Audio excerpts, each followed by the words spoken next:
Oriel, we're back. We're back. We are back. Oriel's got the Hello, giggles. everyone. I always have the giggles before we do this podcast, but I blame it completely on you. I know. I think I pull funny faces at you as we're about to get going. You just say silly things. I do. And I'm going to move your mic closer to you. Thank you. So today we just off the back of our lesson, still in our jotties as per usual. Yep. And it's getting hotter. Oh my gosh, it was hot. Yep. I really regretted not taking water down to the arena today. Yeah. Did you? Well, I didn't ride that hard today, so it was all right. You didn't. That's a story in itself. Okay. That is a story in itself. Yeah. Well, let's talk about me. Yeah, let's talk about you because, wow. Like, before you know it, we're doing a little bit of a warm-up. Tracy's talking to us about, shoulder in and half pass and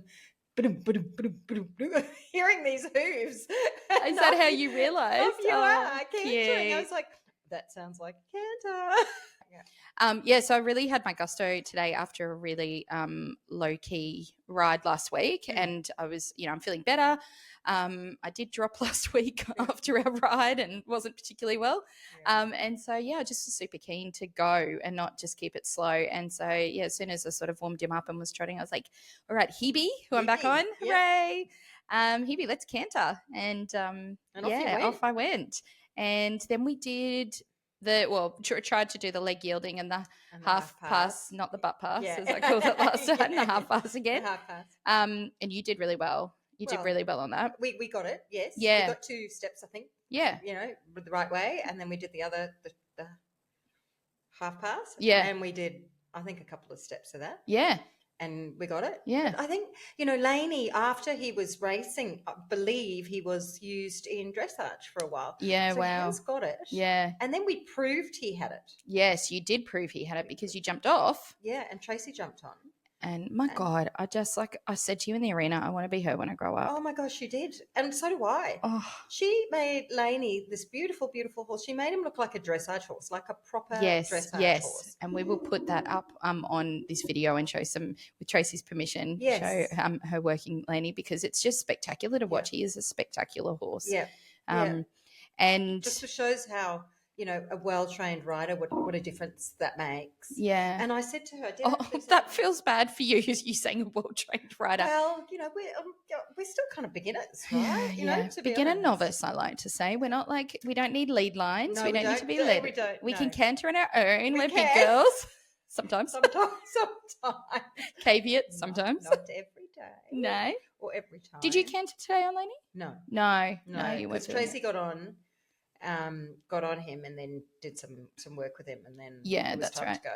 But I did say to her, I wasn't feeling it. I didn't want to get back on him. Yeah. So with you, what you were experiencing today was actually conversation about the canter poles. Yes. And starting that sort of because there are a few little mini jumps set up around the place, and she was sort of indicating we might do that, and you sort of put your hand up and went, oh, I'm having an issue with Laney because he's rushing into these jumps and it's sort of terrifying you at times. Yeah.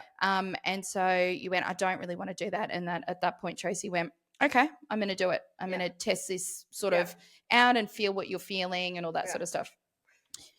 So no newsflash, she didn't feel it so much. She didn't feel it so much. She did a couple of times, I think, when she was going around the corner into those jumps. But so my problem was I can slow Laney in a trot and I can do those little, 30-centimetre jumps, no problem.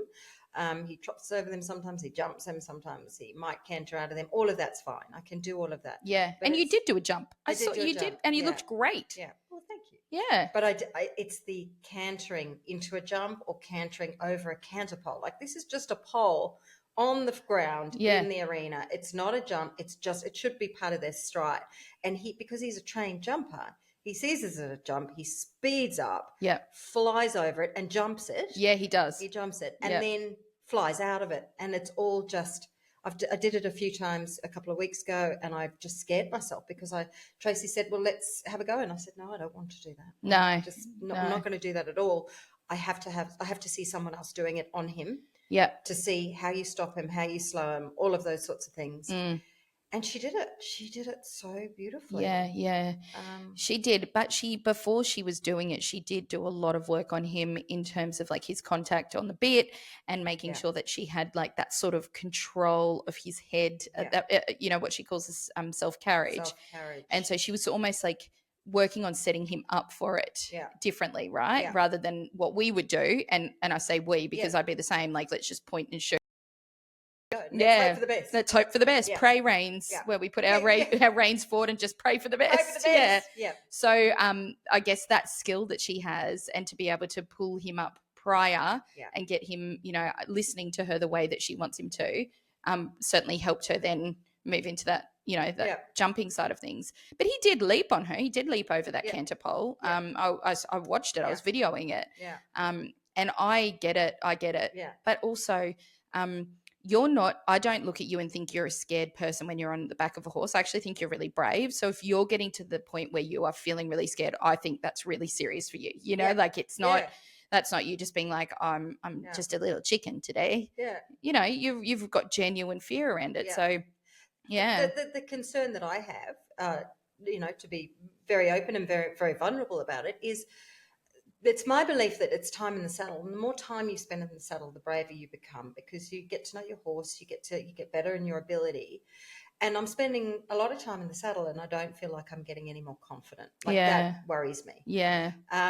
But you and Tracy had some really great ideas, and I'm going to try them. When it comes to getting out of your own head. We talked about that last week. Yeah. Right? Yeah. Getting out of your own head, and if I'm thinking about it, actually just stopping that thought and stopping that concern, and I'm going to give that a go and see what happens. There's a saying, get out of your head. It's really fun out here. I like that one. But one of the techniques, which I have used in the past when I've had, some anxiety and spiraling thoughts, is putting a rubber band around your wrist. And every time that thought enters, you just snap it, and you snap that rubber band, and it stops you in your tracks because you don't let it spiral and get the better of you. So you've got to remember you haven't fallen off him. Touch wood, we're touching the table, but you haven't fallen off him. He isn't doing anything wrong. He's a very beautiful, kind horse, but you are pushing outside of your comfort zone and your boundaries, and there is fear with that, and it's hard. But I feel very good about today because you had such a big win. Like, I just loved seeing you. After the last few weeks, you didn't want to cancel Kanazumi. No, I didn't want to Kanazumi. And I didn't really. No. Anyway, but it was also about, win for you, win for Lainey. Yeah. Win for Tracy. Yeah. And win for you because it's your horse that's learning these techniques, and he'll, the training side of it is part of the whole process. So you will get there, and I'm going to be with you every step of the way and be your cheerleader because I believe in you. I believe in you, and I believe in that beautiful horse you have. He's just gorgeous. Yeah. Well, you remember we talked about Will last week. Who I thought was peeing off the side of a float and actually wasn't. Well, actually, I spoke to Will. So Will took me for a little trial ride yesterday, and he said he'd listened to the podcast, and I was laughing about it and said, we would have heard Marissa, and he said, yes, she's made me sound a bit like a womanizing hedonist. And I said, totally true. Not true. My intention, Will. It wasn't her intention. So sorry, Will. If you listen again, I just misheard. But he did say, he also said, you've basically got to get out of your own head. And he said, you got to remember that you can ride faster than they can run. And I was like, well, that's kind of true. Because we don't have to do anything. If they're going on a gallop, we're just holding on. You just stay on. Stay on. Yeah, ride it. So I don't want to test that theory. I don't want to do you want to test it? No, I definitely do not want to test that theory. I'll just whip his bum and off you go and see what happens. I would never do that to Lainey. No. I like him too much. But yeah. I mean, it's a good idea to have in your mind though. Like if they go, you just ride it. Yeah. And I think Tracy said something along those lines before. If it's it's over when you stop riding it. Yeah. When you give up. Yeah. So don't give up. Don't give up. Don't give up. That's our message. Yeah. So we should introduce our guest for this week, and we're very excited to talk to the lovely Pam Hird.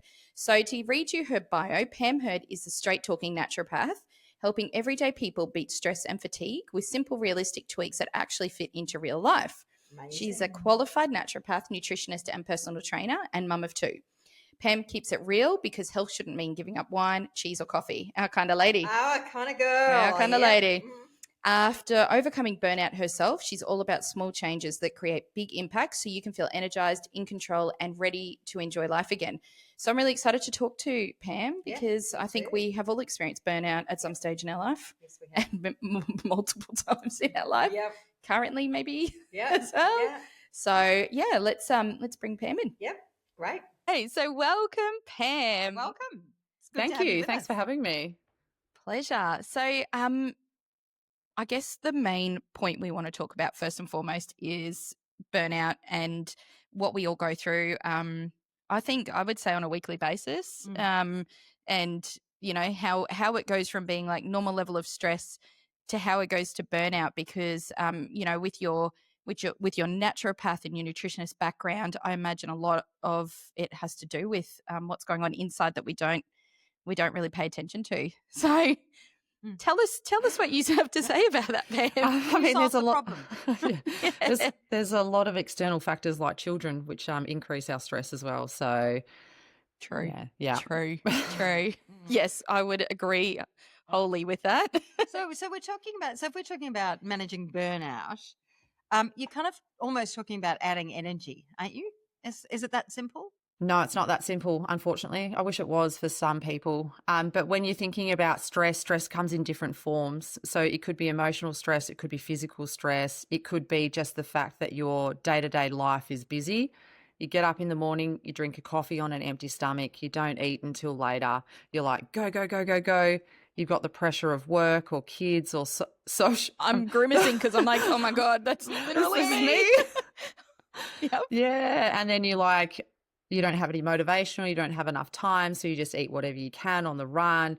You don't sit down, you know, you're sitting on your phone, you're trying to multitask 5,000 things at once. And then, you know, you pick kids up from school and you're like, sport, you know, all of the things, right? And then you get to nighttime, you're like, I can't sleep. What's going on? So, you know, sleep obviously is so important for every single area in your life. But then, you know, when you're having limited sleep because you're having to do things because the kids, or, you know, you want some downtime and you want to eat some chocolate in peace and not have kids try and steal it off you, or things like that, that all contributes. Yeah, absolutely. Do you know, it's funny you say about sleep at the moment because I am trapped in a very bad sleep cycle at this point. Like I'm normally a night owl, as we've discussed. Yeah. Oriel's the opposite. But right now I am like not able to get to sleep until at least midnight. Oh my God. And then I'm getting up in like the hour between 5 and 6, and it is not enough. And every night I'm going to sleep and I'm like, tonight's going to be the night I fix this. And it's not happening. It's not happening. It's like a cycle, a habit. That must be stress as well, though, right? Must be. Is that stress, Pam? Yes, it is. It can be stress. But, you know, when you start to think about when you turn 40 and the hormones change and you want to deny everything underneath the sun because you're like, no, this isn't happening to me. It's actually just another layer in that. But I'll explain how it works. So when you're thinking about your stress response, your adrenal glands, which sit on top of your kidneys, they secrete cortisol, and cortisol is your main stress hormone, okay? They also make corticosteroids, which regulate your blood pressure, adrenaline, noradrenaline, precursors to progesterone, estrogen, testosterone. Like, it makes lots of different hormones, okay? So you think, you know, some people sit in that state of stress. Some people can last years, right? Like, they just adapt. Other people, they don't. Months, like 3 months, they're like flat out. So when you're thinking about that stress side of things, cortisol's meant to be nice and high in the morning, wake you up feeling refreshed. Okay. If you don't feel hungry in the morning or you don't wake up feeling refreshed, that's a couple of the signs that your cortisol's out of whack. But then go to nighttime when it's meant to taper off and then melatonin's meant to kick into sleep. It's not. Cortisol's too high there and melatonin's not coming into play. That's why you can't fall asleep. Plus the added fact of stress steals progesterone. That's the easiest way for me to explain it. And progesterone keeps you happy and it also keeps you calm. So that's why when your hormones are changing, you can find that, you know, maybe you're more irritable, you know, anxiety becomes more prevalent. There's lots of different factors that come into play. Okay, so fix this for us, Pam, please. Yeah. What's the What do we have- magic potion What do we here? have to do to manage all of those things? Yeah, I mean, there's some really basic tips that you can do. And, remembering it is about managing it because you can't control everything, right? Stress is always going to be there to a certain degree. It's how we manage that. The number one thing that you need to do is slow down. Yeah. Okay. So cantering around an arena on a horse Probably not it. is not that. I don't know. I mean, although we but- do talk about that being mindful, it is a very mindful exercise. Yeah, and it can be, right? That can be a form of meditation. I go to the gym to not think. That's that's my form. I can't sit there and meditate like some other people do. It's just not my thing. So you have to do No. what works for you. Yeah. Yep. And But you so- don't always have to take moments through the day where you can slow down. So, aside from that, is there something that we should be doing food wise, or Yep. I know that when Marissa read your bio, you were like, you don't have to give up the wine, you don't have to give up the coffee. There are other smaller changes that you can make. So, Yep. how do we help our bodies regulate better Hmm. when we do have life to deal with? Yep. So number one, always eat breakfast prior to coffee. And it needs to be a protein rich. So protein will help keep your body fuller for longer, and it stabilizes your blood sugars. So your energy stays more consistent instead of being a roller coaster throughout the day, right? Protein at an absolute minimum. Now this could change depending on the exercise that you're doing. You should be having at least a minimum of 1 gram per kilo of body weight every single day. 1 gram per kilo kilo. of body weight. Okay. Yep. And that can I've never be, heard that sum. What does that equate to? Can you put that into Like if you were Easy. 70 kilos, 70 grams. 70 grams throughout the day. what does that look? What does 70 grams of protein look like? Is that like Yep. I don't know. So some- it will vary depending on what you're eating. And it will vary depending on whether you're having an animal source or you're having a vegetable source, because your vegetable source, you need a protein combined. So what I mean by that is meat is a complete protein. It has all the amino acids your body needs, right, to function. But when you combine protein, so like beans, lentils, you have to combine it with a grain, rice, quinoa, buckwheat, put them together. That'll give you a complete protein, okay? And then when you're thinking about from a portion size, depending on the food, so if you kind of gauge palm size and thickness, so if that was like a chicken breast, it can be anywhere between 20 and 25 grams of protein in that one, okay? Okay. So, so 70 grams of protein is not that much then, is it? If you've got a It's- chicken breast, I don't it's reckon 20. I don't reckon I'm eating 70 grams of protein a day. No way. No way. I'm not having I have a protein shake in the morning that I know is 30 grams because it says it on the outside of it. And then an egg? What's an egg worth? Anywhere between 5 and 7 grams, depending on the size. So much. nothing. Not much. Nothing. Oh, see? Yeah, and you can't eat 7 eggs a day. I can't eat- You probably Whoa. could. Whoa. If you wanted to Yeah. fart a lot, you should. That'll help. Yes, that would be nasty. I definitely wouldn't be eating that. You wouldn't be because you don't eat red meat either. So you're a white meat girl, Yep. and Yeah, no, definitely far from eating that. yeah, interesting. And then you think about maybe lunchtime, you're having a ham and salad roll, Yeah, or you're having a small, like sushi, the little shitty Yep. things, which are a Yep. waste of time, if you ask me. But okay. they just don't fill you up. No, Yeah. yeah. But you're having those small amounts through the day. It's not going to equate to what you actually need. Yeah. No.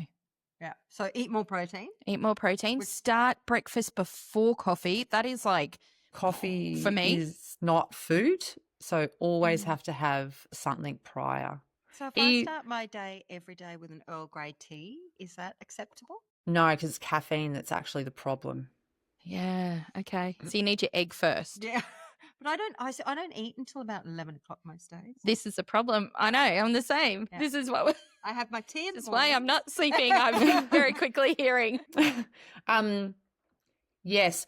So fasting for us is not good. So females, I'm talking in general, because we do better in a fed state.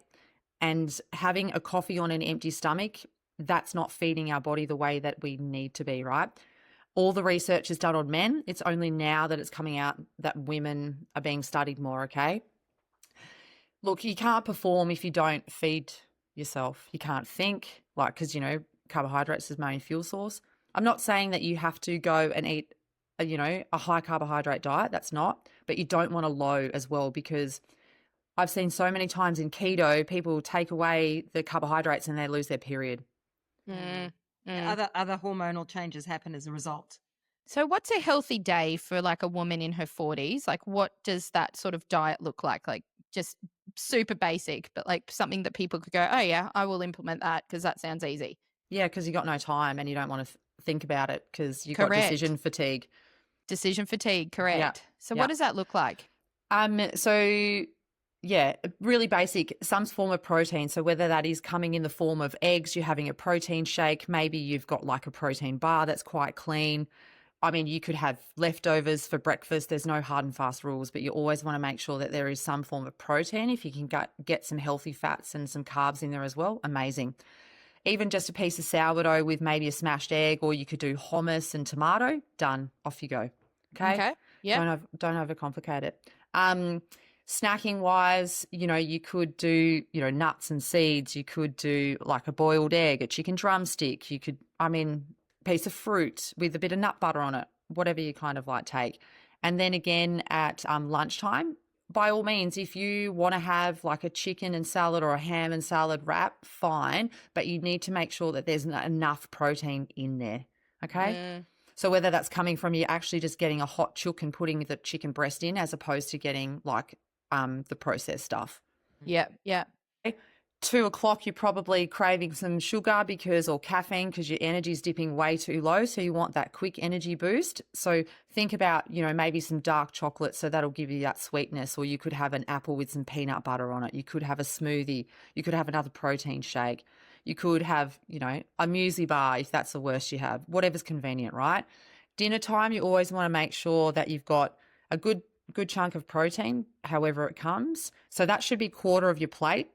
A quarter of your plate should be complex carbohydrates. So thinking from rice, pasta, potato, sweet potato, and then the other half of your plate should be vegetables.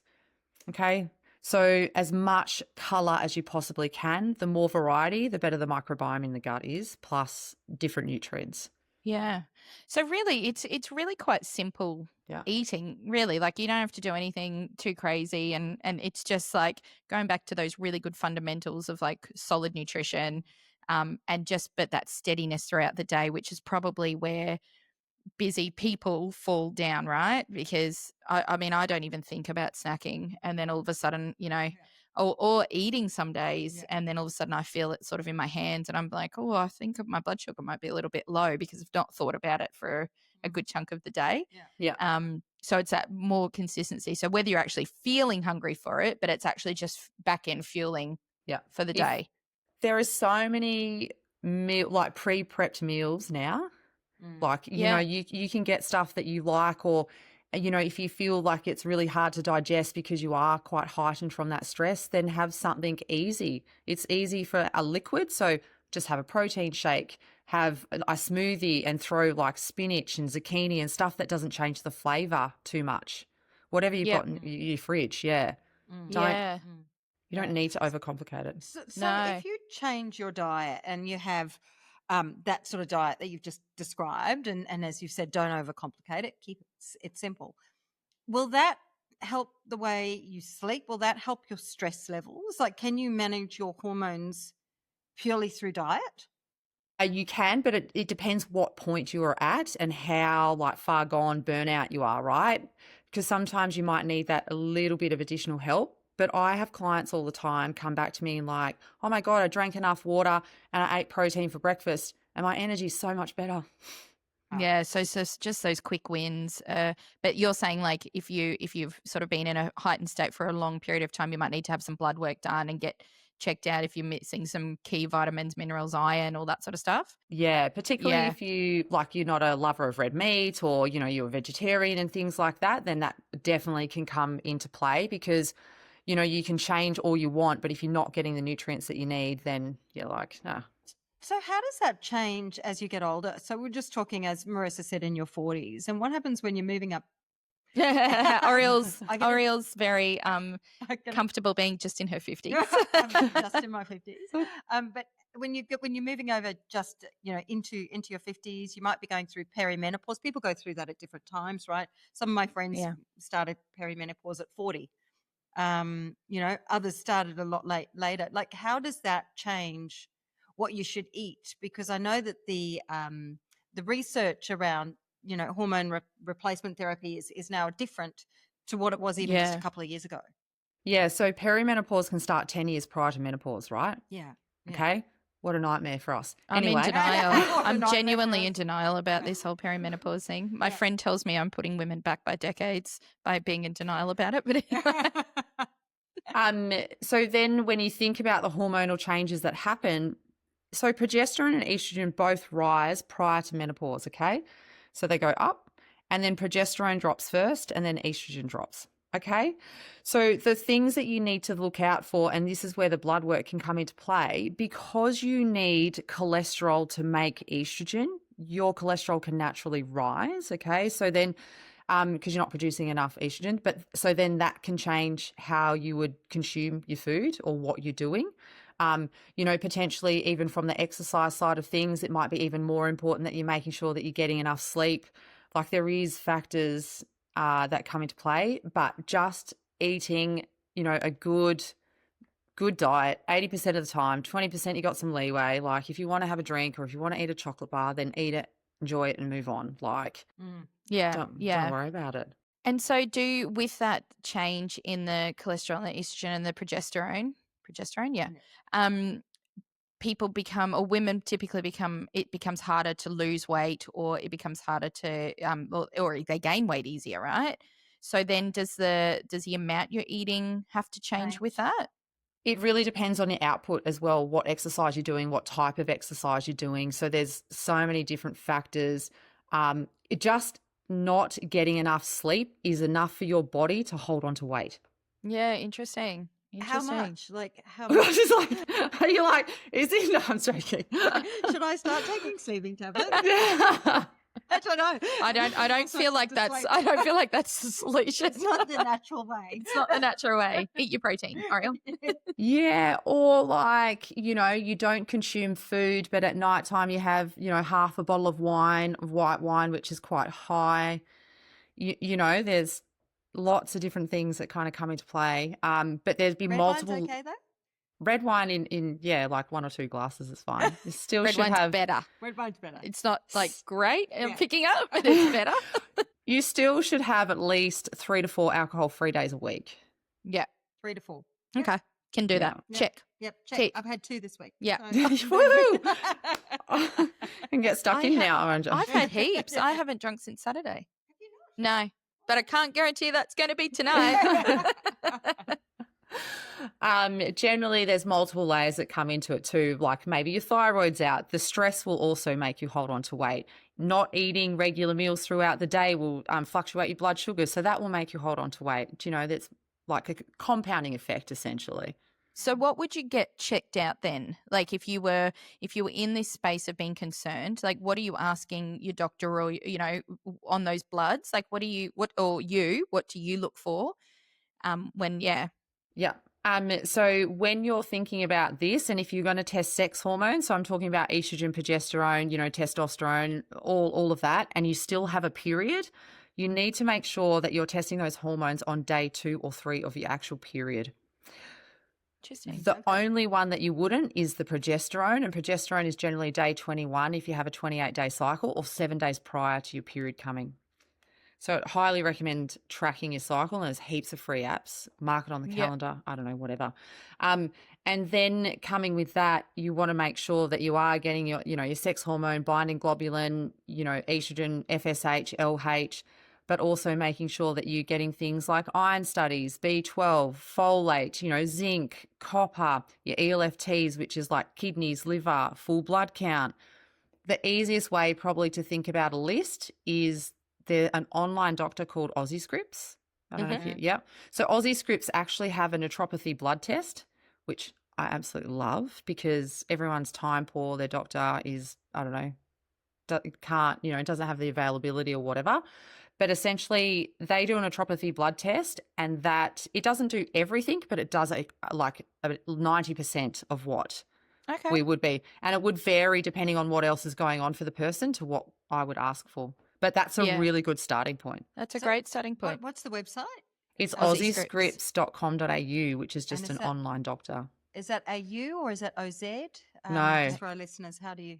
AU. Oh, Aussie. AUSSIE. AU, yeah, that. Yep. Yeah.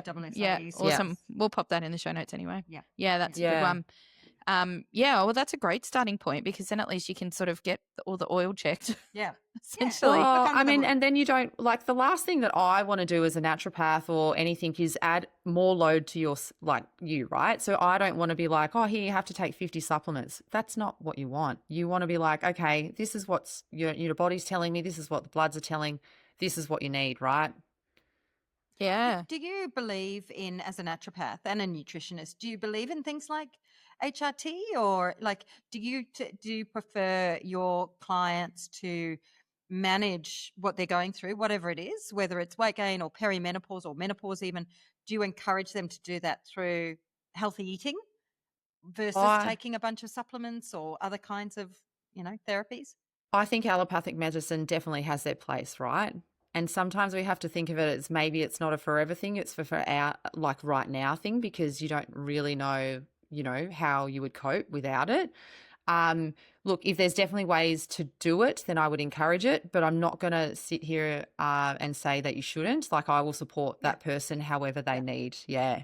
Yeah. Yes. It's a good answer because it's combination. Combination, yeah. But prepping your body properly before you sort of not what I'm understanding is like before we're getting to the point of it going too far is actually just fixing some fundamentals in the day-to-day. Yeah. Right? It absolutely. And, just like drink enough water, eat enough food, get enough sleep, exercise, all of those things, the basic things, do them well and you'll feel better. Yeah. So was there a difference in terms of that diet that you described for in your 40s? Does that look different when you're in your 50s, or do the basic rules still apply? Basic rules still apply. They're transferable no matter what age. Yeah. It's only when there's specific stuff going on for you, that's when I start to chop and change. Because like I said, I don't want to complicate things for you. I'm trying to take the load off you, not put it on you. Yeah, absolutely. And so signs of perimenopause. Can we just quickly talk about that? Because I like I said, I'm slightly in denial about it, and I'm happy to be in that little space. I sort of make a joke like until it's smacking me in the face, I don't want to know about it. But a lot of my friends and a lot of people, around my age are starting to talk about it and are starting to say there are signs. So I'd love to hear from you when people are coming to you. What are they typically complaining about? So it's really hard to sometimes establish what is actually coming from perimenopause and what is coming from burnout because they can cross over quite easily. Okay. That brain fog, the insomnia, struggling to fall asleep or to like maintain sleep. You wake up feeling tired. You can crave sugar, carbohydrates, or caffeine. You can have joint pain, so you feel more inflamed, or you might feel puffy, like a bit of a blowfish or something along those lines. So, and your digestion can change. Sometimes it's hard to distinguish what's coming from like a hot flush to what is a nervous system being in overdrive flush. So it's like it's trying to be aware of what's actually happening and when it's happening. Hot flushes can be triggered by caffeine, sugar, alcohol.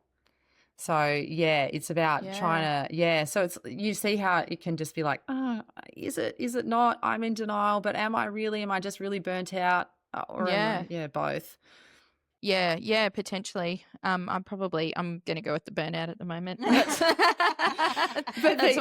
That's my story and I'm sticking to it. But the telltale sign is your period changing. What's happening with your cycle, right? Yeah. And what does period changing look like? I don't want to, without being too gross, about it, but we talk about period changes and I'm like, what does that mean? So I know the obvious signs of it stops, but the other signs in the precursor to that. Yeah. So what could happen is your cycle could either go shorter or longer, or it can swing between that. Okay. So you want your cycle to be consistent and roughly around 28 days. You do have a little bit of leeway. Depending what else, because stress will also affect it, as I said. And then, the flow could change. All of a sudden you could be going to a really heavy kind of essentially flooding. And then, so my mum and dad have just come home. It's like having 2 extra children. and keep it real. Yeah. And so that could change. You could just essentially have a very light period. It could go spotting. So there is those things that you need to look out. All of a sudden you might have more PMS, or you feel like, you've got more symptoms while you're during the period as opposed to before. So yeah. So just being really aware of what it looks like typically, which we should know by our age, really, unless you're battling some other health conditions with it. But yeah, typically it does run its similar race. Yeah, definitely. Yeah. So there are there are obviously from an overall physical point of view, there's many ways that perimenopause and menopause manifests and that you can feel it. But you started talking about sort of earlier on in the conversation about anxiety. And managing anxiety. Now, I've never had anxiety. I've never been an anxious person. I've felt nerves in certain situations. But we were talking earlier in this podcast about my anxiety around writing at times. Is there something that I could do to manage that by, by my diet or anything like that? Yeah, so dietary-wise, protein, because when your blood sugars are fluctuating, your mood will fluctuate with it and it feeds into your anxiety. So making sure that that's stable will definitely help. The other thing is magnesium. So you generally get magnesium from things like dark leafy green vegetables. I mean, there's other sources if you don't want to take a supplement. It's calming, right? It helps with sleep. It helps with your muscles. Your heart's a muscle. There's so many things. Every single person that walks out of my clinic has magnesium. I love magnesium. Really? Okay. And how do you take magnesium? Is it a tablet? Is it a spray? What is it? It's so you can do vitamin D spray. They do that. Oh, Yeah. Do they? Yeah, they do. Don't question. You're right. Yeah, they do. It was Oriel's face. She's like, a spray? I was like, wait. Yeah. Or like a mist on my face of magnesium.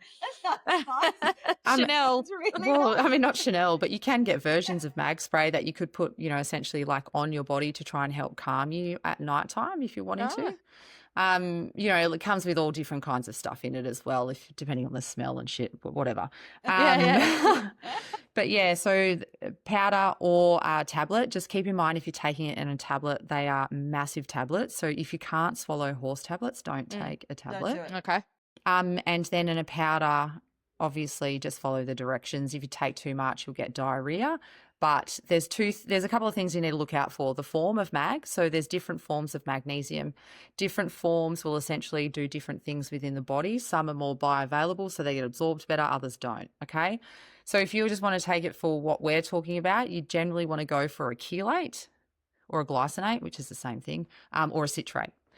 And the way that you do that is if you were to look at a supplement, I don't think this has got magnesium in it, but it'll give you a thing. But you know how it's like got the list at the back here and it says like magnesium chelate, so CHELATE, and then it's got like 500 milligrams and then it says elemental, okay? So that's how much actual magnesium is in there, the elemental amount. Ah. Yeah. So and how you much should do you want in there? You generally want at least, some come in like 100 to up 300, but prior to sleep, you're generally looking at anywhere between 200 and 300 milligrams. Okay. Yeah. Okay. Good to know. And you can take that in the morning as well. You can take it in the morning, just don't take it on an empty stomach. It can make you feel nauseous. Okay. But if you're having it in a powder, you're putting that into like a protein shake, or you're putting it into a smoothie, Water. or do you take it just with, no? Water. Yes? Water. Yeah. Oh, Water. with water. Okay. Yeah.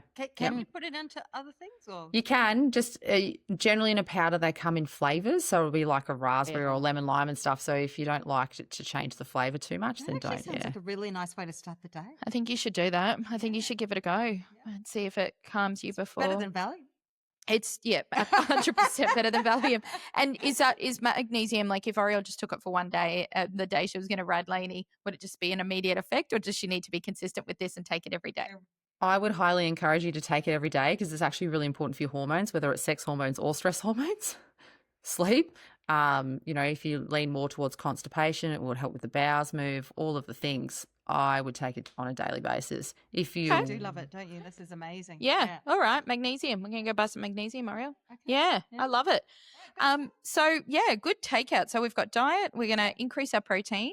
That's going to help us sleep. We're going to have 3 to 4 days of alcohol freeness. Yep. We're not going to have coffee on an empty stomach. Yes. Oh, that is going Or to be tea. hard. Or tea. That's going to be hard for me. Yep. And we're going to start taking magnesium. Yep, good. Done. Is that what, and tracking our cycles? Yep. Yeah. And I mean, you still want to do like exercise and stuff like that, right? Like Sure. Yeah. And the exercise. Yeah. I mean, we horse ride, obviously. Perfect. Obviously. Perfect. Even when you're doing exercise in the morning, you should try and have something prior. It doesn't have to be like a huge amount of food. Think about maybe like a few berries, half a banana or something that you can stomach while you're training, because again, what happens is you're trying to force your body to work harder when we're trying to take the load off, and just that small amount will help with that. Okay, brilliant. Great tips. Great is tips, amazing. Pam. Really appreciate it. Yeah, I hope everyone gets something out of that, because I certainly have. Yeah, me too. All the things I'm doing wrong, Me too. Yeah. maybe, and then all the things. all the things. Basically, everything is wrong in my diet. There's too much wine. I'm starting the day with caffeine. I'm not eating till 11. Yeah. And your anxiety's high. But we're not aiming for perfection. There's no such thing as we're not aiming for perfection. I mean, the other week, like I had my son's sleepover, I ate donuts for breakfast and I did not care. Love it. You're a badass. You are a badass. You should change your handle on Instagram to the badass nutritionist. I'm just be real. I think it's just about being realistic, right? Yeah, you can't be perfect all the time, and I think that's absolutely it. But I like this one here is a perfectionist.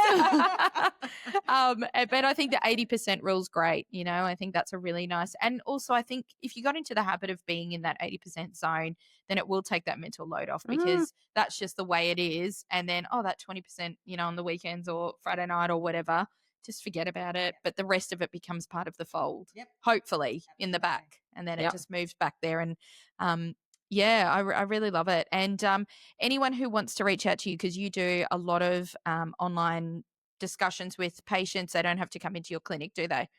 No. So we'll tag you in all of our socials for anyone who does want to have a chat to Pam, because we met a long time ago. I think about 10 years, I want to say. Ages ago.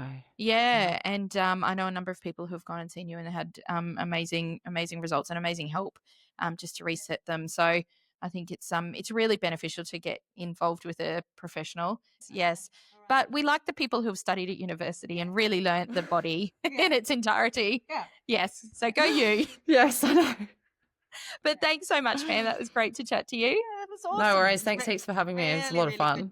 Yeah, we'll check in with you in a few months and tell you exactly how we're doing. Yes, that'll be awesome. And all of those and all the things. Yeah, I love that. I think that's a great idea. And any other topics that anyone wants to hear from Pam in this space, we'd love to hear from you too, because we could get you back. And we do get a lot of listener feedback on things that they want to hear us talk about. So we'll shoot you a message when we get some stuff. Awesome. Sounds good. Good luck with the horse riding.